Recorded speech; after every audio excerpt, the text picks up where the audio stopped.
তোমাদের প্রজেক্টের নাম বলো। আমাদের প্রজেক্টের নামটি হলো waste vegetable to electricity generator. Waste vegetable. তোমাদের প্রজেক্টের কার্যকারিতা বর্ণনা করো। আমাদের প্রজেক্টের মেন কাজ হচ্ছে বিদ্যুৎ উৎপাদন এবং সার উৎপাদন। আমরা যখন এই জায়গায়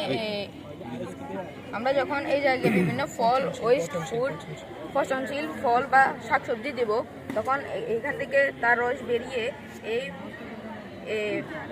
বাটিগুলোতে আসবে এবং বাটিগুলোর মধ্যে আছে একটা হচ্ছে কপার এবং একটা হচ্ছে জিঙ্ক।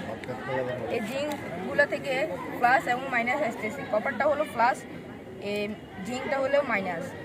এবং এখান থেকে যে বর্জ্যগুলো আসতেছে এই বর্জ্যগুলো এই বাটিতে আসবে। এই বাটিতে যে বর্জ্যগুলো আসবে সেই বর্জ্যগুলো আমরা সার হিসেবে ব্যবহার করতে পারবো।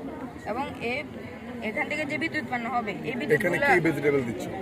এখানে আমরা ওয়েস্ট ভেজিটেবল যেমন আলু, লেবু, টমেটো। তো আলু থেকে কত বল পাচ্ছ?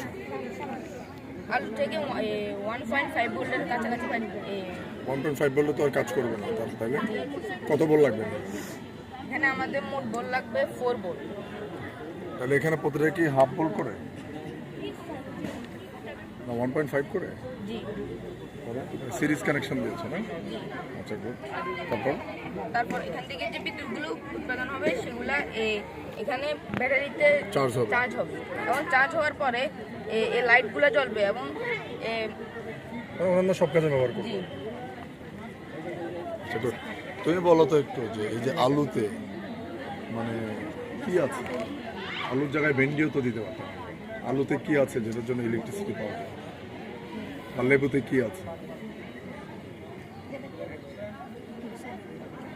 সব পদার্থ দিয়ে কি আমরা কি ইলেকট্রিসিটি পাবো?